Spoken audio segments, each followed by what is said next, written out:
بسم الله الرحمن الرحيم الحمد لله رب العالمين وصلى الله وسلم وبارك على سيدنا ومولانا محمد وعلى آله وصحبه وسلم. اللهم علمنا ما ينفعنا وانفعنا بما علمتنا وزدنا من فضلك علما وتعليما إنك على كل شيء قدير. وبعد. السلام عليكم ورحمة الله. This is our October session for Ask the Imam. And before we begin, I just want to put out a reminder to all the viewers and all of you as well that we need more questions because I'm running to the last maybe 5 or 6 questions on our list that are getting sent in anonymously. So the more questions, the better. Maybe you send a question and I don't get to it for a month or two because I try to organize them in batches.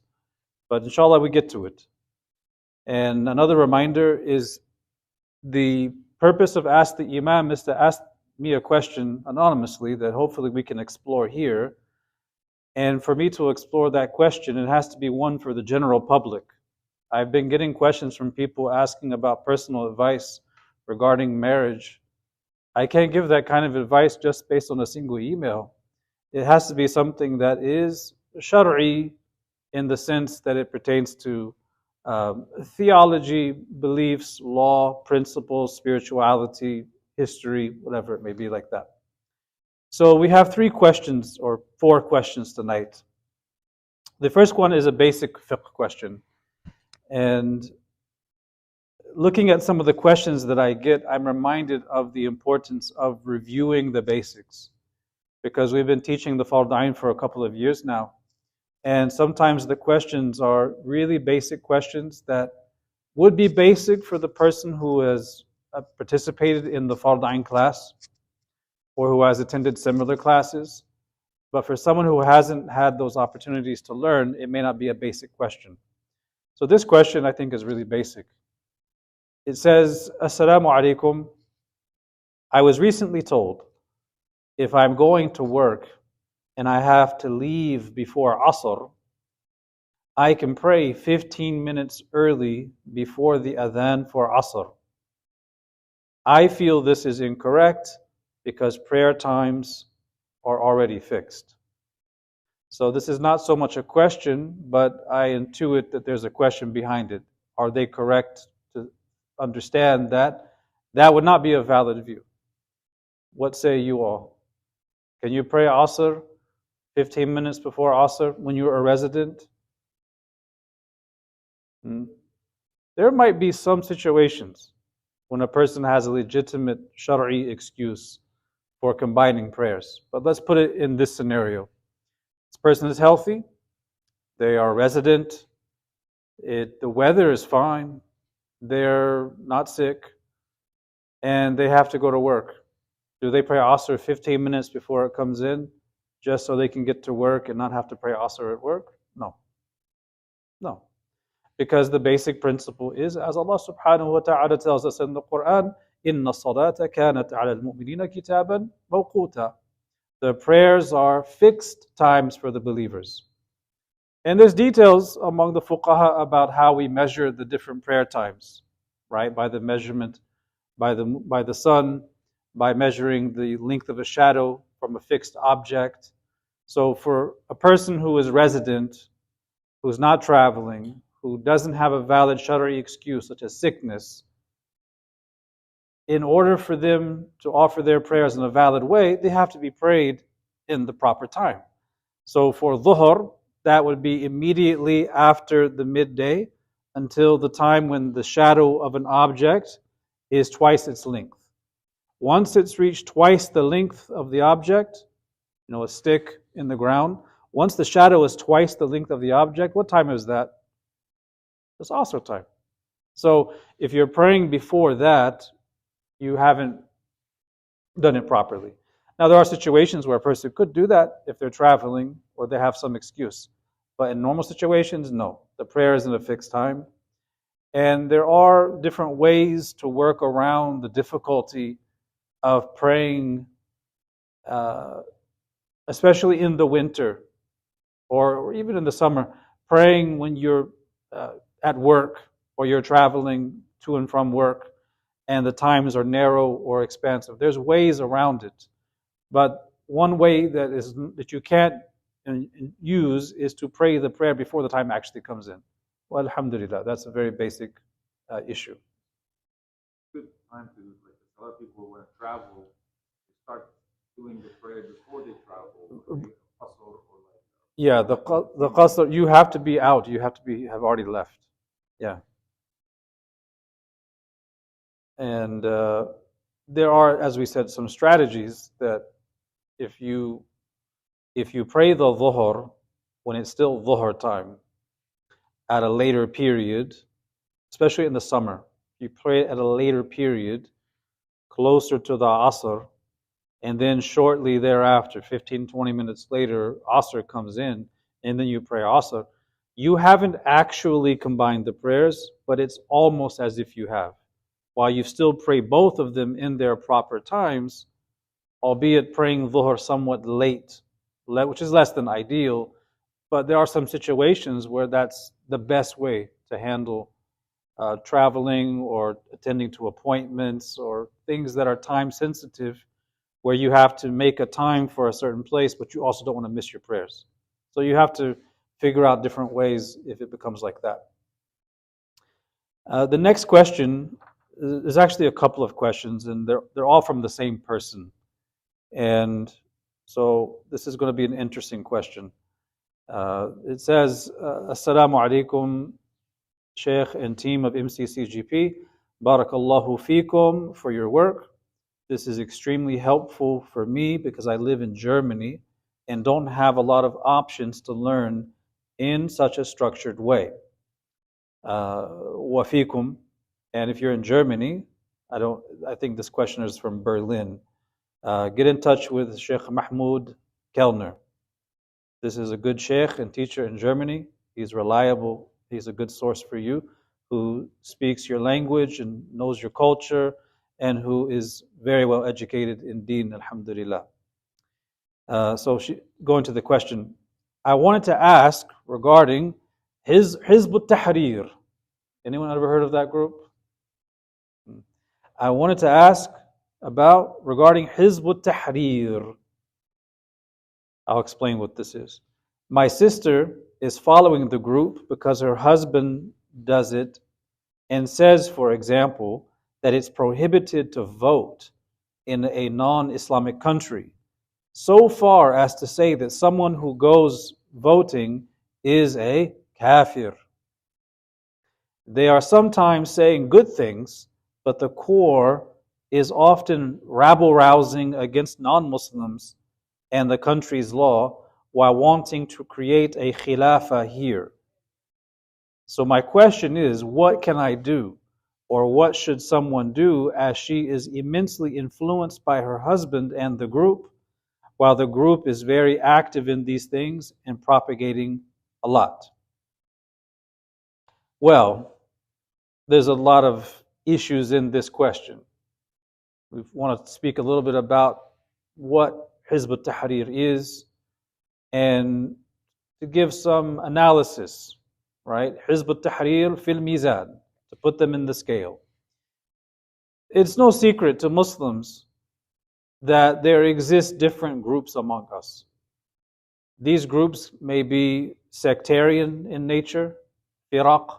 They adopt certain beliefs and practices that may fall outside of Islamic orthodoxy, right?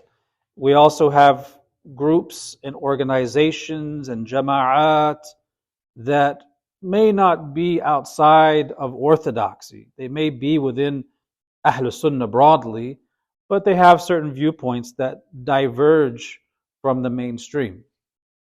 Sometimes there are jama'at and organizations that are within the Sunni mainstream majority, but they adopt some positions that are questionable. And those positions may either be on subsidiary matters, far'iyat, things that aren't really, we would say they're not something that expels them from the fold of Sunni Islam. And then sometimes they may have substantial differences with Sunni orthodoxy. that do take them outside of orthodoxy in those issues. So it's very important when we talk about organizations and groups and jama'at that we are fair in our analysis and that we are accurate in how we describe their beliefs and positions. We have to be able to explain their viewpoints accurately. As I learned from one of my teachers, if you are going to critique an idea, a belief, a person, if you're going to critique it, you have to be able to critique it, or you have to be able to describe their beliefs as accurately or even more accurately than they can themselves. Meaning, if you are fair minded in your analysis and critique, you should be able to describe exactly what that group or individual thinks exactly as they would explain it themselves. And if you can't do that, then you are lacking insaf, you're lacking fairness. Because if you're not able to describe the group or the belief accurately, what you're doing is you're straw manning your opponent. And this is a term they use, it's a kind of fallacy. You describe what someone else believes, but in an inaccurate way, in a way that they themselves don't even agree with. And it's really simplistic and reductionist. You build a straw man, and once you built the straw man, because it's made out of straw, it's really easy to knock down. It's easy to refute nonsense when it's evident nonsense. But does that person actually believe that in the way that you described it? So you have to be fair. So we can't straw man them, and we can't refute or attack the caricature that we draw of them or any other group. We have to be able to describe people accurately. That's fairness. So when it comes to this organization, this multinational, transnational organization, Hizb al-Tahrir, it becomes a bit complicated because they describe themselves as a political group. Hizbun Siyasi. You go to their official website in Arabic and in English, they give their own description. They say that they are a political group. In their official website in Arabic and in English, they say they are a political group, and they also say they're not an ideological group or a spiritual group with a particular madhab in either aqidah or law. So they describe themselves solely as a political party. If that is the case, then the beliefs of that group will either be looked at from what's in their founding documents, what they have in their primary source literature, what they've written, or the individual beliefs of their leaders or founders or members, which that may differ from person to person. So we can only look at what they profess in their written works. The works of their founder, Taqiyuddin al-Nabahani, and the works of their leaders that came later on, and what they put on their official websites and media. So it's a bit of a paradox, right? Hizb al-Tahrir, or as people call them, HT, they're a bit of a paradox. On the official website, they say it's a political group, not a priestly group or academic. They say it's not an educational group. They say it's not a charity group. They say it's just a political group that is calling for one thing and one thing only. It is calling for the restoration of the Khilafah, the Caliphate. Now that is a sound objective. That is a sound objective to wish to have the establishment of a righteous Khilafah. And this is not from the usul of the deen, but it is the means of supporting the deen by having that authority. So their quest for a khilafah is not a bad thing in and of itself, but the question we have is regarding the nature of the group and the means they employ to fulfill that goal. In my opinion, and the opinion of several of my teachers, Hizb al-Tahrir is basically without trying to attack them. But it is basically a fringe, utopian, Islamist political group. And it has a utopian agenda. A utopian agenda. And when you go and look at what different people say about this organization, you don't find a lot of clarity. And this is my personal opinion based on my own readings, because there are people who object to them for good reasons and for bad reasons. And a lot of the stuff you find online, especially that objects to this organization, it's often very sloppy. It's often very inaccurate. They're usually building a straw man. And it's really difficult to make sense of what they actually believe just based on the words of their opponents. You have to go to the primary sources. So the works, Al-Shakhsiyya al-Islamiyya, which is a major work of Taqiyuddin Nabahani, who, by the way, is a relative of Sheikh Yusuf Ismail al-Nabahani. I think it's his grandson, right? So I don't think it's accurate to say that the rank and file members of the organization are outside of Ahlul Sunnah. We can't paint with a broad brush like that. But in the organization, there is definitely a sense of cultishness, and it's a fringe group within the Ummah. They have nice slogans, right? Al-Islam huwa al-hil. Islam is the solution. Dusturuna al-Quran. The Quran is our constitution. Our bylaws are the Sunnah. And the Shura is our parliament. They have these nice sounding slogans, but at the end of the day, it's more of a fringe utopian political cult that sets itself apart from the main body of the Muslims as this political organization. Now, I was first exposed to Hizb al-Tahrir and their jargon in the early 90s by some young people who were young like me, who were also caught up in a lot of the jargon of this political party. And I always found the jargon very similar to the Marxists. Not to say that they're Marxists, they're opposed to Marxism, alhamdulillah.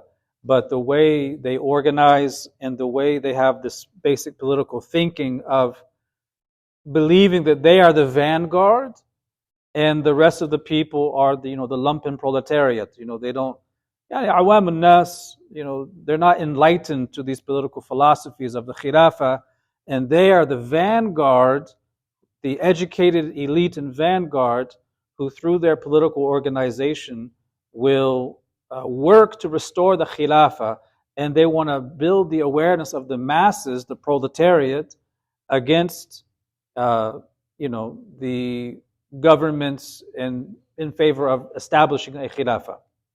So they believe they're this enlightened party. And the core philosophy of Hizb al-Tahrir is that as this core enlightened vanguard, they will organize for reestablishing the Khilafah, and they will, in some manner, seek nusrah through the proletariat armed forces of whatever Muslim country with an armed forces that would offer them support. So it is a not so hidden call for overthrowing governments. And in their idea, if they find a country that has an army that is ideologically inclined towards their views, that wishes to give their party nusrah, that army would then overthrow the government and establish khilafah somehow in whatever country they're set up in. This is the theory. I don't know how that would ever happen, but that's the theory. On the ground level, from my experiences dealing with them over the years, is that if you're not open to subscribing to that political ideology, then you are seen as unreached. The da'wah hasn't reached you. You're not fully enlightened. And if you're happy to belong to the main body of Muslim orthodoxy and the Jama'ah, some of them even make you feel like you're not really dedicated to Islam because your life is not busy working to reestablish the Khilafah that fell in 1917. And a common experience that people have had dealing with Hizb al-Tahrir, I've had it, and many people I know have had it, is that they often diminish activities and acts of worship, devotional worship, that they feel does not contribute to the reestablishment of the Khilafah, right? That could be learning Shari'i sacred knowledge. That could be devotional acts, whether it's memorizing Quran or fasting or prayer or sadaqah, whatever it may be. I'll tell you a personal story.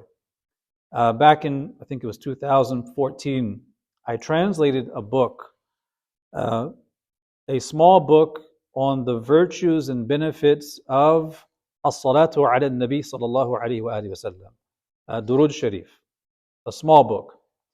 And someone I know, a friend of mine, he had this book in his house, and he had an encounter with one of these fellows from Hizb al-Tahrir that he knew. And this Hizb al-Tahrir individual saw the book and was looking through it and reading it. And then he said, I don't see how Salat ala Nabi is going to bring back the Khilafah. I don't see what's the big deal with all this stuff. I don't see why it's so important. It's not as if it's going to bring back the Khilafah. Very dismissive of things that are beneficial, that are sacred, that are devotional, all because in their view, those things don't directly contribute to reestablishing the Khilafah. There's a sense of disdain or diminishment of the importance of those things because they're not contributing to this, what they deem as the greatest goal for the Ummah, the reestablishment of the Khilafah. One of the things I encountered in just a very brief research into the question, because I haven't read all of the source literature, one of the things I found is that the Hizb, which was founded in 1953, the Hizb has this work, it's called al-Qanun al-Idari, is basically the bylaws of the organization. And the bylaws establish the inner workings of the party. And in this Qanun Idari, it positions itself as the sole source for reestablishing the Khilafah. And in that Qanun Idari work, they say, and I quote, its purpose is to revive the Islamic Ummah from the severe decline that it had reached and to liberate it from the thoughts, systems, and laws of kufr, as well as the laws and domination of the kufr states. Beautiful, Jamil, no problem there. But then we come to the next line, or a few lines down. Therefore, Hizb al-Tahrir was established, and its formation was based on the Islamic Aqidah. It adopted those concepts and rules of Islam that are required to implement its aim. It has avoided the shortcomings and the causes that have led to the failure of movements that were established to revive Muslims by Islam. Here's the money quote. It therefore deserves, or it is therefore fitting, that the Ummah embraces it and proceeds with it, the Hizb. In fact, the Ummah must embrace it because it is the only party that digests the idea of the Khilafah. So they position themselves as the sole means of establishing the Khilafah, the vanguard party. And the problem with political groups is that once you get involved in political groups, you often succumb to this disease. And that disease is called Hizbiyah, partisanship. And what is partisanship at its essence? And this is not just political organizations, it could be jama'at in any group, but particularly here we're focusing on a political group. Hizbiyah is essentially giving your allegiance and your loyalty to a person or a group based on other than the standards set by Allah Ta'ala and His Prophet Sallallahu Alaihi Wasallam. And to disavow and distance yourself from people or individuals not based on the standards of Allah and His Messenger Sallallahu Alaihi Wasallam, but based on the party line, right? So for every Muslim, we owe every single Muslim our wala, our allegiance and loyalty based on how close they are to the deen. And we would give them disavow of their actions and behaviors based on how distant they are from the deen. But the standard of that allegiance and disavow is always one standard. What is that standard? قال الله وقال رسول الله صلى الله عليه وآله وسلم. It is the divine standard. But when you have an organization, a political party, a jama'ah, oftentimes for the members of the organization, their allegiance or their disavowal is based on the party standard, the standard of the group. So whoever is closer to the group, I give them more allegiance. Whoever is at odds with the group, I'm at odds with them, even if they haven't done anything that is deserving of disavowal. Maybe they just don't like the group. Maybe they're not interested, right? So once you start placing your loyalty and disavow outside of the standard set by Allah and His Messenger sallallahu alaihi wasallam, you have what is called hizbiyah, partisanship, right? As a Muslim, you have rights and I have rights. I can't deny you rights just because you like this political party back home. Even if I disagree with you, even if I think that person's a charlatan and a puppet or whatever, does that mean that because you like that person, I shouldn't give you your huquq, your rights? No.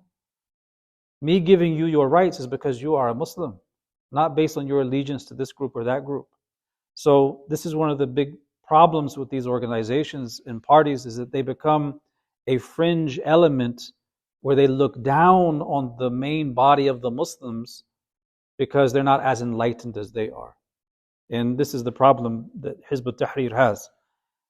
Now, this organization was established in 1953, 1371, by Taqiyuddin Nabahani. And I can concede that he was alim, he was a scholar. But where I don't concede, where scholars don't concede, is that he is a mujtahid. And he is dealing with work that is very high level and requires ijtihad. So the belief of most of the ulama regarding this individual, rahmatullahi alayhi, is that he had a good intention, but he did not have the level of ijtihad that would equip him to tackle these major issues, such as re-establishing the khilafah for the entire ummah. That's a big task. And we don't believe that he was an actual mujtahid qualified for these things.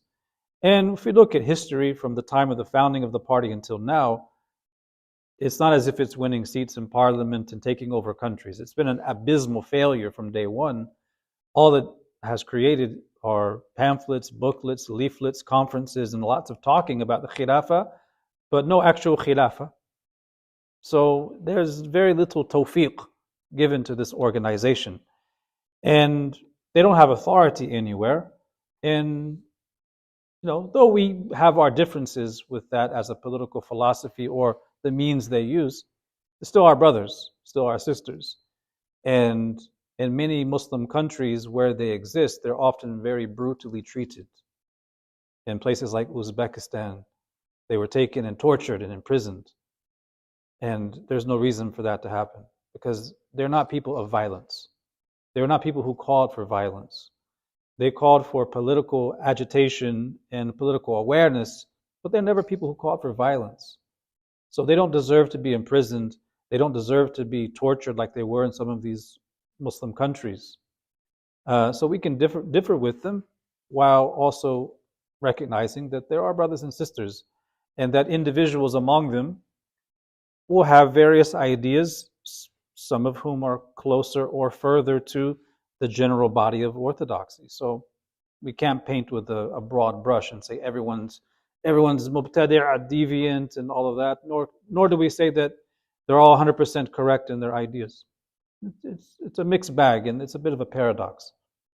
So that's my view regarding Hizb al-Tahrir and its ideas. As far as individual members, there's lots of good people. And people get caught up in groups and they get inspired by them. And after some years, they grow out of them and mature Islamically and they move on. And that happens a lot. So going back to this sister's question, she says that, I presume this is a sister. She says, my sister is following the group because her husband does it and says, for example, that it's prohibited to vote in a non-Islamic country, so far as to say that someone who goes voting is a kafir. I am not aware of that being a core belief of Hizb al-Tahrir. I know they have a view about voting in general, but as far as judging people as kafir for voting, I myself have not heard that from them. Maybe individuals have embraced that idea, but I don't know that it's an official belief adopted by the party itself. I don't believe so, but I stand to be corrected. She says, or he's, I think this is a she, they are sometimes saying good things, but the core is often rabble-rousing against non-Muslims and the country's law, while wanting to create a khilafah here. So my question is, what can I do? Or what should someone do, as she is immensely influenced by her husband and the group, while the group is very active in these things and propagating a lot? So there's a voting issue. I'm going to take that into the next question, because the next question is just about voting. It's from the same person.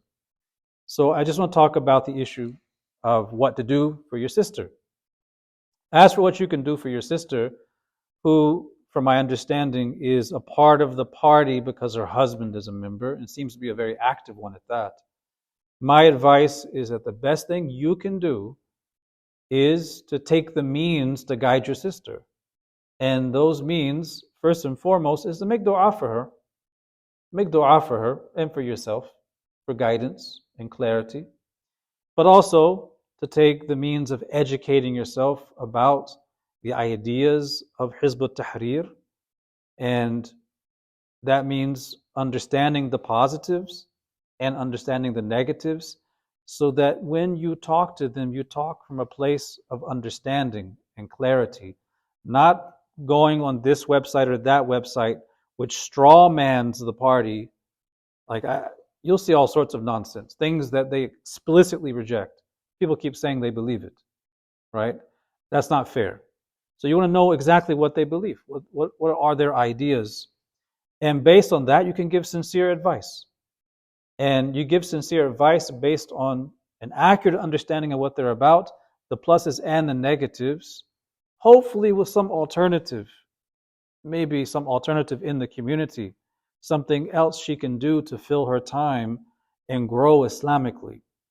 So with dua and with your own self-education, so that you can speak clearly about the group and looking for an alternative, the last thing you have to do is give it time.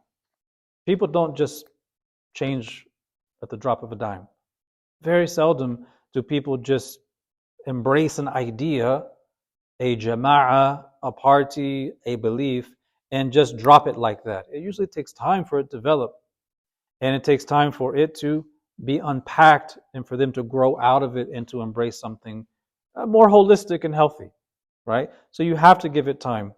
It takes time for people to come out of cults. I do believe that Hizb al-Tahrir is a cult, but the nature of the organization as a transnational party is that the level of dedication to the cult will vary from location to location.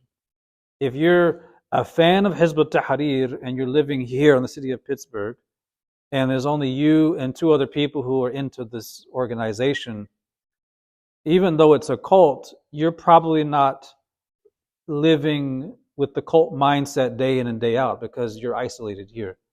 But if you're in a place like LA, in Orange County, or in New York, where they have larger numbers, or Illinois, where they have larger numbers, Michigan, then there's a good chance that you may get wrapped up in the cult mindset. Here's the Jama'ah, here's the Amir, here's our duties, and here's the work that we do. And you feel embraced by this little small community because it gives you a sense of purpose and you feel you're doing something good and you're connecting with people. Beautiful things, but it's serving an ideology that ultimately uh, it's a dead end and it becomes a cult where you're isolated from the broad body of the Muslim community. It takes time for people to come out of cults, and there's an entire science to helping people out of cults. I'm not saying Hizb al-Tahrir is one of those doomsday cults where they're going to be held up in the mountains with all of their supplies waiting for doomsday, but I mean cult in a more general sense. So hopefully, with time, they can find a more holistic way to practice Islam. And when they eventually leave, they'll have something to fall back on with your support, inshallah ta'ala. Okay. Next question is related to this, but it's also broader in that it's not just about Hizb ut-Tahrir as a party. This question is from the same person. They say, Assalamu alaikum. I wanted to ask if it is permissible in a non-Islamic country to participate in elections here and vote for non-Muslim groups or parties, right? Have you ever heard of anyone saying that it's haram to vote in democratic elections? Anyone ever heard that? Anyone ever told you that if you do it, you become a kafir? Anyone ever tell you that if you do it, you're a mushrik? I've heard all of those things. Those ideas exist. They exist out there. And we should look at that. So there's a couple of issues. There's the ruling on participating in elections, democratic elections in general, in Muslim countries and non-Muslim countries. There's the issue of running for office in these systems. There's the issue of whether or not it is shirk or kufr, as some people claim, whether it is permissible or impermissible. And if it's permissible, what are the guidelines? So it's a very detailed question.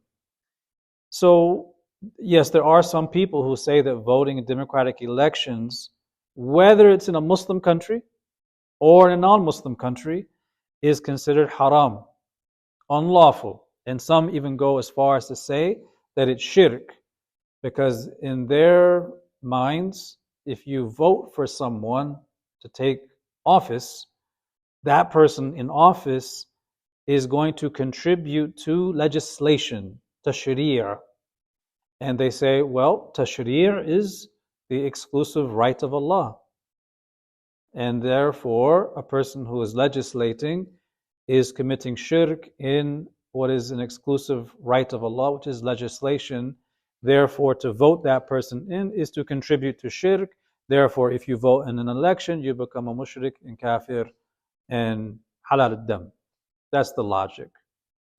So, before answering that, we have to understand reality. If you are living in a non-Muslim country, and the questioner is living in Berlin, Germany, and we are here in the US, if you are living in a non-Muslim country, you have three choices to make. Three choices. You either stay willingly, whether it's Berlin, Germany, or here, or anywhere else in the West. You stay willingly. Or number two, you don't want to live in these places anymore, so you make hijrah. You migrate to a Muslim country. The third option is you stay unwillingly because either there is no place to make hijrah to, or you don't have the means to make hijrah to a Muslim country. So you still stay here, but you're not doing it willingly. You don't really want to be here, but you have no choice. These are the three options before us. 99.9% of all Muslims in the West are taking what choice do you think? One, two, or three? Three. I think there are some people taking three, but I think 99% are taking number one. Most people are. Obviously, refugees are taking number 3, and maybe they take number 1 at some point. There are people who take number 3 and they end up taking number 1 over time, right? But 99% of people who came here willingly. They weren't refugees, and they stay here willingly. They have accepted that this is home. They have accepted that they're living in lands where the Sharia is not in force. So this conversation becomes a little awkward because here I am. I'm sitting before all of you, and with the exception of, I don't know, were you born here? Yeah. So we have 3 categories of people. We have people who immigrated here. Then we have the children of those who immigrated here, like yourself. And then you have people like me who were born here, whose parents were born here, whose great grandparents were born here, going back maybe even hundreds of years. We don't have a home to go to. This is home, right? So most of Muslims have accepted, those who have migrated here, that they're living in lands where Sharia is not in force.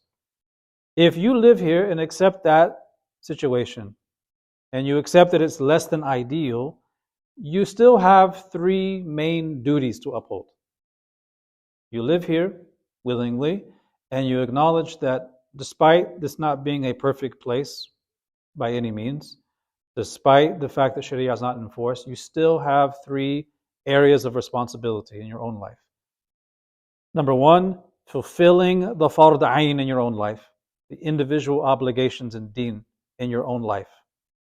Number 2, fulfilling the community obligations, the furud kifaiya, the community obligations, as best as you can in the areas where you can.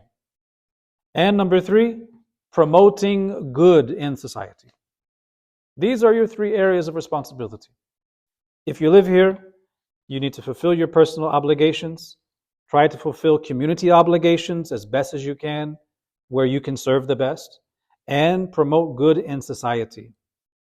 You can only fulfill these 3 by being strong individually as a person, being strong in a community, and that community, in order for you to serve for the greater good in society, that entails some measure of participation in the society you're in and trying to make it better. So that is where we get to the topic of voting. I, personally speaking, I have a very, very dim, pessimistic view about federal elections. I personally don't think they make much of a difference. Not to say that people shouldn't vote, not that I discourage it or even encourage it. It is what it is. That's my opinion. I think whoever is voted in, the bad guys are still in power, the deep state. I believe the deep state is real. It doesn't matter who's in power. So I have a very dim view about federal politics.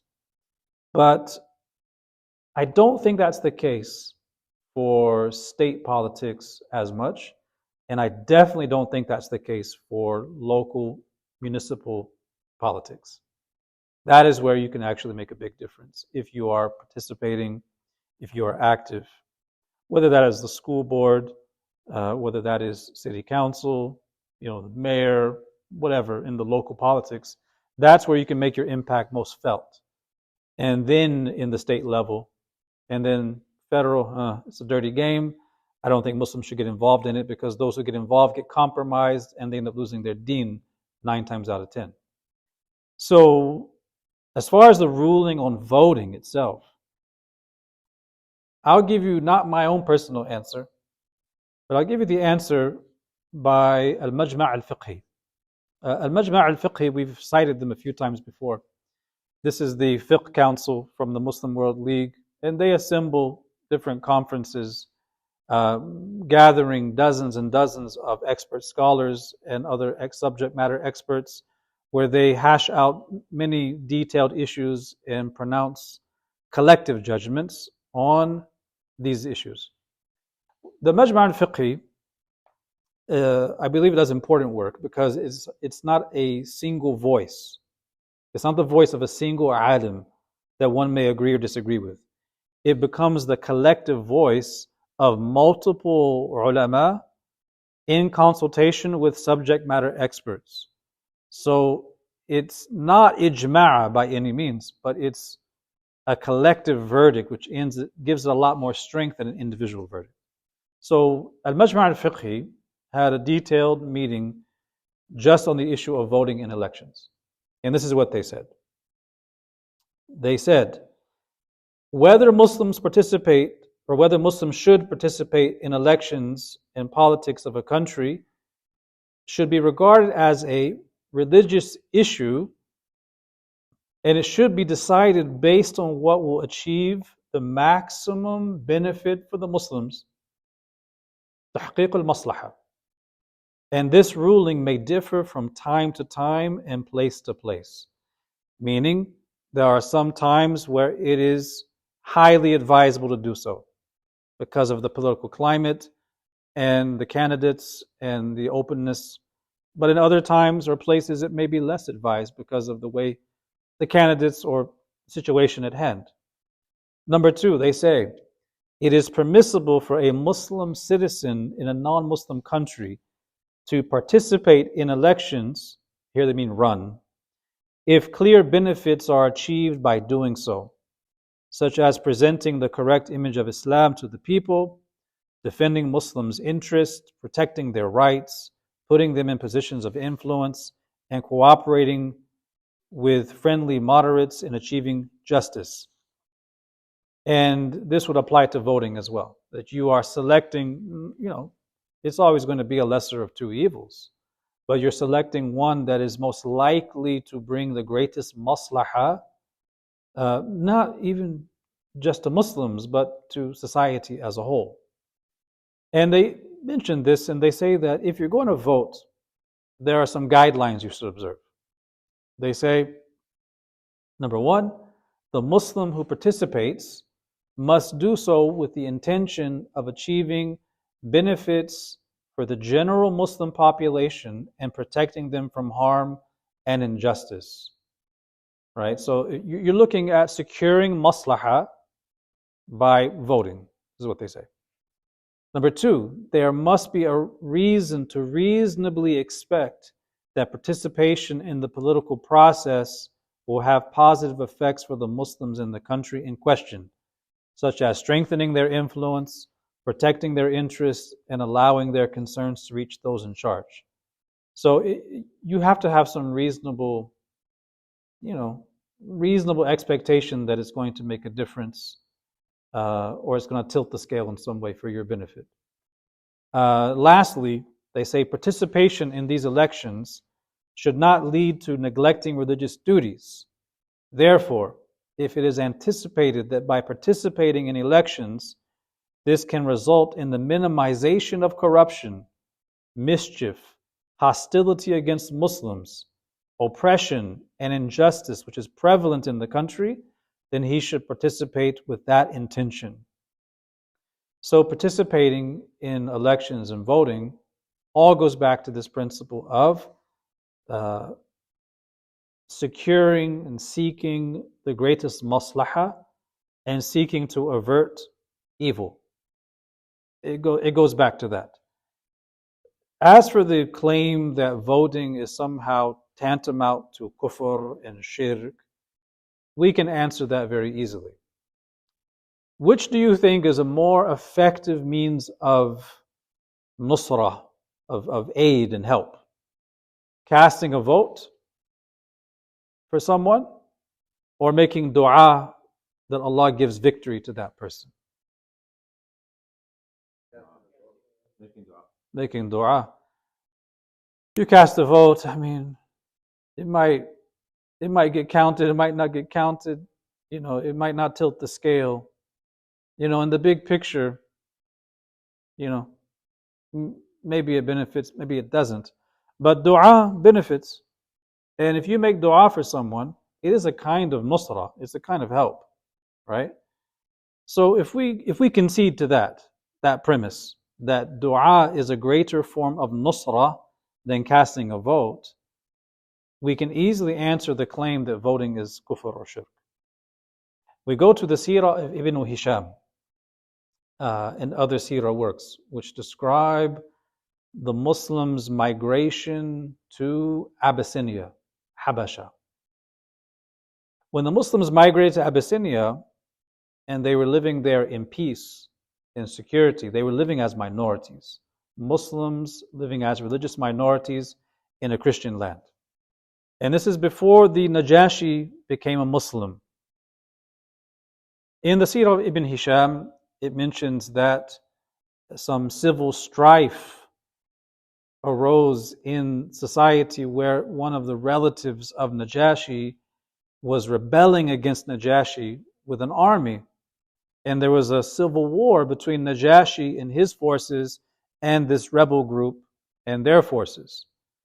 And the Muslims who had migrated to Abyssinia were very fearful, because if Najashi was defeated, then there was a very strong chance that they were going to be persecuted as Muslims and sent back to Mecca to suffer persecution. So it mentions in the narration that as the Najashi was fighting with his forces against this rebel group, the Muslims were staying out of the fight. They were on some small island seeking basically to shield themselves. And they're floating across the river to get to this island. And they're making dua the whole time they're on this island as the fight is going on, asking Allah Ta'ala to give victory to Najashi, because through him justice is secured for them. And Allah Ta'ala answered that dua and gave victory to Najashi, and they were able to stay. They weren't persecuted. Now, if you say that dua is offering support, you would have to concede here that this means that the Sahaba, through their dua, were offering support for who was at the time still a kafir, a disbeliever. And there's no condemnation of this. There's nothing haram in their action whatsoever. So if a person casts a vote because they believe that this person, although they're not perfect, they believe that based on the facts, they will be best at securing the greatest benefit and averting the greatest harm, the most likely to do so compared to the other candidates, and they make that judgment in order to secure that benefit or to avoid that harm. They're not doing it with any intention of this person being a legislator min dunillah, besides Allah, to help kufr ala al-iman or anything like that. They're just looking to secure benefit and avert harm. And their act is analogous to what the Muslims did in Abyssinia in making dua for Najashi when he was not yet a Muslim. So, not to say that that is analogous to voting in every way, but it is a kind of nusra, like voting could be a kind of nusra. As far as people who don't want to participate in elections because they don't believe in the whole system, they don't believe it's beneficial, fair enough, it's everyone's choice. But what one does not have a right to do is excommunicate Muslims and claim they're kafir and murtad because of doing something that has a legal basis according to the majority of the ulama, and that is done with the intention of securing the greatest benefit and averting the greatest harm. No one has the right to make that kind of takfir and blanket judgment on people who participate in elections. And the irony is that some of the people doing this the most are people who are living off the government, living in Europe, living in the UK on the dole, living in Germany, living off of government stipends. And the same government that feeds them and pays their rent is the same government they're attacking and claiming anyone who votes for it is a kafir. And it's just the cognitive dissonance is astounding. Like I would totally respect someone who believes that and packs their bags and leaves. I really would. But for a person to live like that willingly, it's cognitive dissonance. It's cognitive dissonance. Be real with yourself. Be honest. Be sincere. If you really sincerely believe that, okay, good, fine. Anta hur, go. You can leave. Like, don't live in this cognitive dissonance where you benefit from, you bite the hand that feeds you, and you behave in this duplicitous way, and then you want others to have the same attitude. It doesn't work. So that will be the end for this month, inshallah. We just tackled 3 questions, but they were kind of detailed. Inshallah, next month we'll probably take a good number more, mostly fiqhi questions that we have. Wallahu wa rasuluhu a'lam wa sallallahu wa sallam ala Sayyidina Muhammad wa ala alihi wa sahbihi wa sallam. Are there any follow-up questions? Asr time? What about Asr time? Oh yeah, Hanafi, Asr. Yeah. Well, that's what I tell. That's what I tell young people. I say if you're gonna miss Asr because of your bus schedule in school, in the winter time specifically, when the time is very narrow, take the Hanafi view. You know, the usuliyun say that a person can do that kind of talfiq of borrowing from the madhab because it's not borrowing to get something you want of shahwa. It is to facilitate being in ta'ah, in obedience to Allah and not in sin. So let them take that view so that they pray Asr as soon as they get home, or sorry, they pray Dhuhr when they get home, giving them a window before Asr comes in the later Asr according to the Hanafi view. Yeah. I mean, it's a legitimate view. So the view of Shaykhan.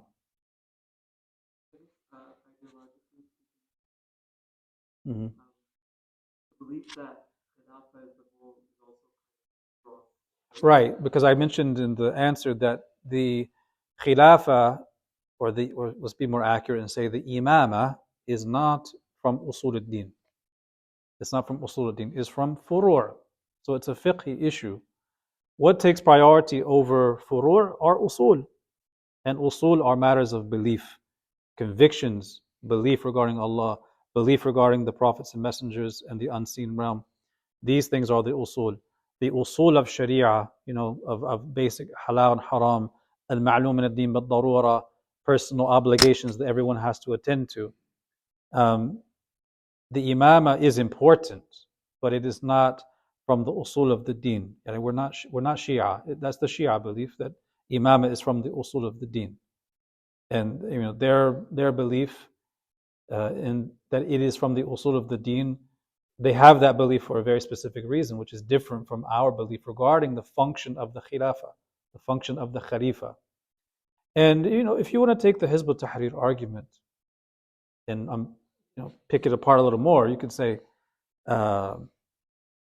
okay, when have the Muslims actually had a single Khalifa? When's the last time? No. Yeah, exactly. Because even during the Ottoman Empire, were the Ottomans ruling the entire Ummah?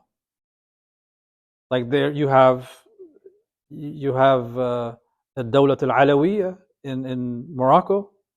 They've been ruling for a very long time, and they're still ruling.